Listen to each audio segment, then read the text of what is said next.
Ivan had gone about his morning like he had for the last year, getting a cup of coffee and sitting down in front of his computer to begin his workday. He opened the all-too-familiar program and once again delved deep into the code that he had spent the last 7 years of his life trying to perfect. His quantum chip-based AI was supposed to be able to answer questions that he didn't even know how to ask yet. Theoretically, it was supposed to tap into a flow of information that spread throughout the universe as an underlying constant. Basically, he was trying to teach his program to speak universe. As of yet, it had only ever given random data that was not quantifiable as logic-based as much as it was nonsense. 3 hours and 2 more cups of coffee later, Ivan was preparing to stop for the day. He had developed a splitting migraine that had started in the back of his head and had progressed around each temple until light auras were glaring from everything, especially the computer screen he had been staring at.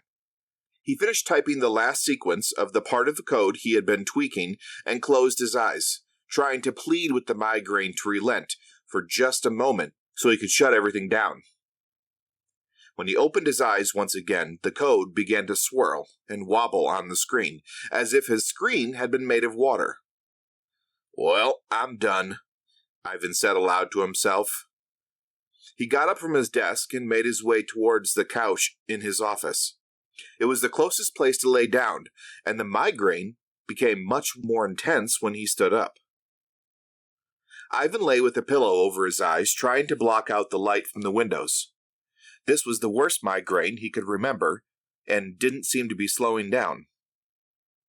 Ivan felt a buzzing at the back of his skull that felt as though he was being electrocuted through his brainstem. He squeezed his eyes tighter. A wall of sound suddenly slammed into his ears. The humming of electricity and buzzing of what sounded like a microphone giving feedback. Everything intensified tenfold. The sound, the buzzing in his skull, the pain. Ivan felt himself shrink back from reality as he slipped into unconsciousness.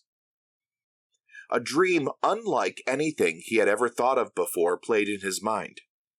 In it, he slipped under the universe, as if it was a lake, and plunging deep into the depths hidden there.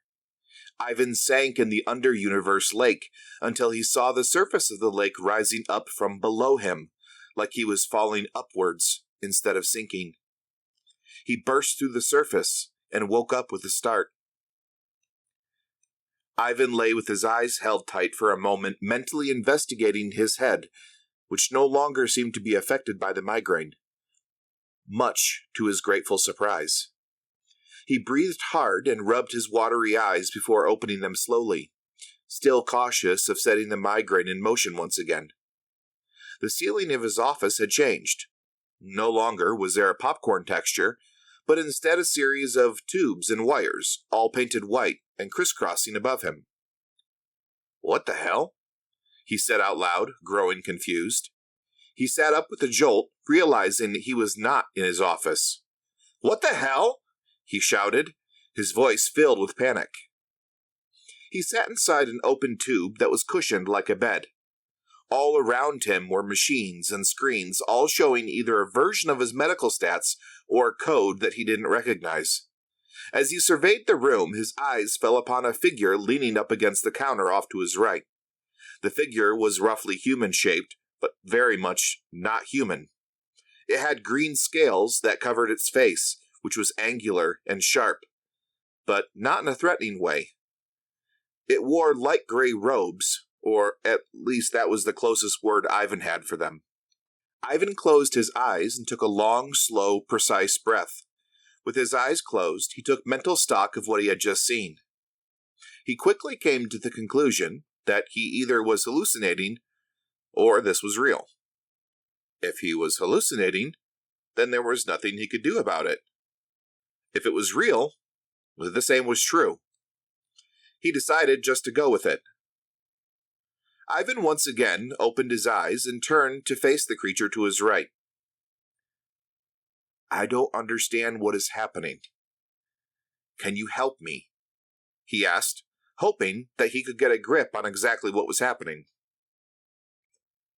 The figure walked closer to him with its hands held up to convey it meant no harm and to show that it wasn't holding anything. The figure had eyes that were deep orange and were calm. They were softly rounded and not like those of a predator. Ivan tensed up as the figure approached. It stood beside him and gently tapped its mouth 3 times, and then its ear 3 times, and then held its hand in front of its mouth and made a sweeping gesture. Ivan realized that it was trying to convey something about talking. The figure made a very slow and deliberate gesture of pointing to the surface next to the bed on which Ivan sat. There, on a tray, was a set of earbuds that looked shockingly like the Bluetooth set he had at home. Not exact, but very close. The figure gestured once again to them and then mimicked putting them on. Ivan picked them up and turned them over. They seemed much too light, and there weren't any lights or buttons on them. He gently slit them over his ears, and as he did, he felt them turn on. It wasn't a sound for his ears that came from them, but something that felt like a connection directly to his brain. "First time?" asked the scaled figure. "What?" Ivan asked, shocked that he could understand it. Stranger still, he could now read the lettering on the figure's robes. Ivan hadn't even realized they were letters at all, as they blended into the fabric so precisely. The words Dr. San were now clearly readable. "Is this your first time?" Dr. San asked again. "I don't know what you mean," Ivan said flatly. "Oh, are these not working?" Dr. San said as he moved to check the ear devices. Ivan pulled back from the doctor in such a quick manner that the doctor jumped and backed up as well. "I heard you.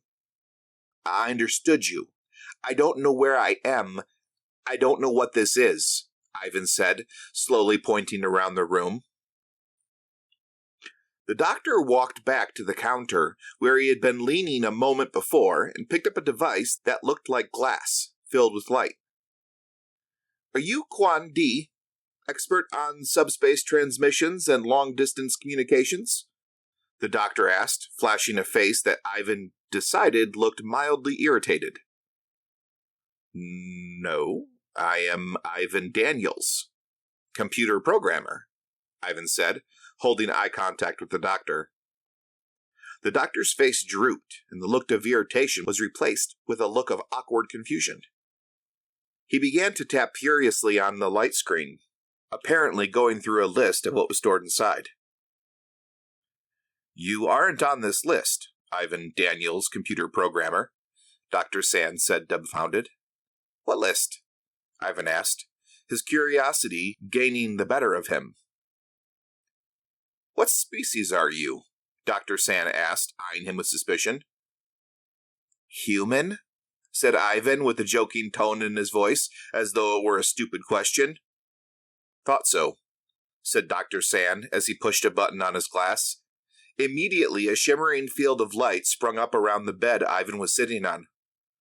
"Guards to the onboarding room," the doctor spoke into the glass panel in his hands. "Captain Sky, you had better come too." Ivan sat wide-eyed as 3 guards entered, the same type of creature as Dr. San, but carrying crackling batons made of light and wearing what appeared to be armored robes. They surrounded the bed just outside the shimmering field. A moment later, another figure walked through the doorway. They had blazing bright red hair the color of fruit. It was either cut short or just naturally short, Ivan couldn't tell. They were distinctively feminine to Ivan's recognition in form and shape, and wore an outfit that was more like a mechanic's jumpsuit than not. It was loose, but bound at the waist by a wide belt. She, Ivan thought, had gray skin and large, all-black eyes. "Dr. San, what's going on?" she asked, and then, glancing over at Ivan, took a short intake of breath. "That," the doctor said. The captain walked closer to the barrier. She squinted and looked Ivan up and down, appraising him with an angry expression. "What are you doing off-planet, human?" she asked, her voice dripping with threatening tones. "I don't know," Ivan said softly. "What do you mean you don't know?" shouted the captain. "You are here. This doesn't happen unless it was intended. This is a secured facility, as you very well know," she spat. Ivan sat wide-eyed and incredulous, waving his hands around as if pleading to the room. "I'll ask again, human. How did you get off of Venta?" she said, low and full of venom. "That planet is spatially locked, and nothing gets in or—" "I'm from Earth," Ivan said, cutting her off. "What?" the captain asked, not appreciating being interrupted. "I am from Earth," Ivan said, and when the captain still paused expectantly, he continued. "I don't know what Aventa is. My planet is called Earth. Or maybe you know it as Terra?" The captain shifted into a look of surprise, but still said nothing, so once again Ivan continued. "We call it the Sol System. 8 big planets, lots of little asteroids, and moons too. We're on the 3rd planet from the sun." "Liar," the captain said. "That planet is a myth. You can't break into the transportation streams and then claim to be from paradise. How did you break the quarantine?" "I didn't break any quarantine," Ivan shouted out of frustration. "I was writing code at my computer. I got a bad headache, so I laid down. I felt a weird falling feeling, and then boom, here I am." The captain crossed her arms. She shouted for everyone to leave the room and walked closer to the field. "Let's say I believe you, which I don't. Can you prove it?" "Prove that I'm from Earth?" Ivan asked. "How would I do that?" "Tell me something that isn't in the children's tale," she smirked. "I don't know what tale you're talking about." Ivan pulled his knees up to his chest, wrapped his arms around them and let his forehead rest on them, trying to comfort himself. "I don't know what to say to you. I just want to go home," he said, more to his knees than to the captain. "The humans on Aventa say that Earth is the starting point for all life in the universe. They say it's a world full of everything. You have foods, plants, animals of so many types you can't even count them. Are you trying to tell me that, human?" The captain was challenging him, staring him down even though Ivan was still curled into a ball on the bed. Ivan reached down and patted his pants pocket. "I think I can prove it, actually, if that's all you need." Ivan pulled out his phone and opened it. "Look, I have pictures," he said, pulling up the photo app. "I went to the zoo and botanical gardens last year. I'll show you." The captain, looking amazed at his phone, moved to see the screen better. "What kind of device is that?" she asked. "It's a cell phone," Ivan said. "Takes pictures, plays music and video. Makes calls, too." He chuckled to himself, realizing he couldn't remember the last time he had made a proper phone call.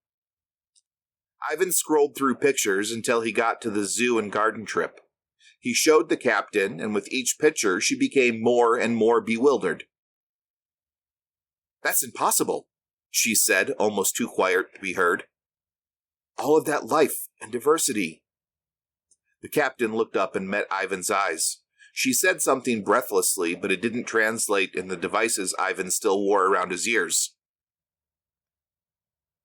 "I just want to go home," he said. "Please." "Dr. Sand?" Captain Sky shouted, and he came quickly back into the room, obviously listening to what was happening close by. "Scan him. Do the test right now."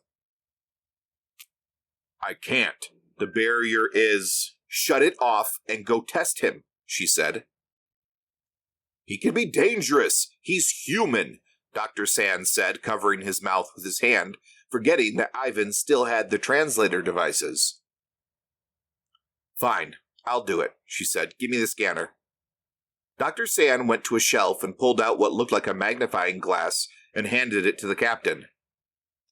She turned and walked back to the barrier and looked Ivan directly into his eyes. You had better not be lying. If you are, I'll kill you myself. Just do it, Ivan said. Captain Sky nodded at the doctor, who shut off the barrier with the glowing glass pad. She walked over to Ivan. Look at me, she said, and took the scanner and placed it over his eye. A 3D hologram of his eye appeared many times larger than reality floating in front of him. The scanner suddenly shined a bright light, causing Ivan's eye to blink and his pupil to contract. Doc, are you seeing this? Captain Sky asked. It's tissue. Normal tissue, Dr. Sands said, stepping close and examining the display. Turning to look at Ivan, the doctor said, You are flesh. Yep, so are you, Ivan said smugly, feeling like he was being insulted. Captain Sky turned off the scanner. She took his face in her hands and looked back and forth between each eye as if trying to see something deep inside them. How were you created? Captain Sky asked him. I was born? Ivan laughed and looked at both of them.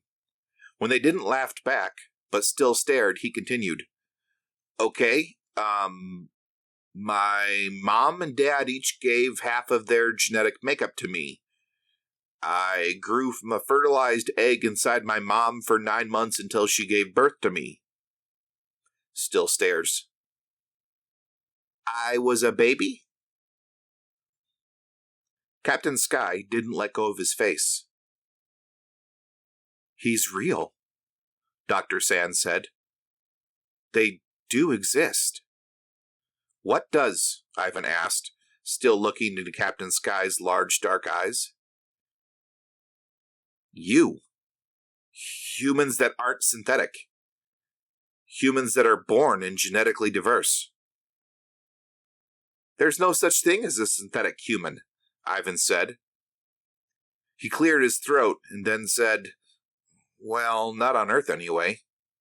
He laughed again, trying to break the tension. Captain Sky finally let go of his face, but quickly pulled him into a hug. Ivan wanted to pull away, but he felt the warmth of her embrace and hugged back instead, realizing that he hadn't hugged anyone in over a year. He held her embrace, feeling an overwhelming tide of emotion that he was not convinced all belonged to him. He breathed in her scent, which was faintly human-like and not at all unappealing. Captain Sky continued to hold Ivan as she burst into tears. We need your help, she said quietly. You are our only hope. That's where I'm going to end this particular episode, and we'll continue with this story very, very soon. Follow along and subscribe if you'd like to hear the rest.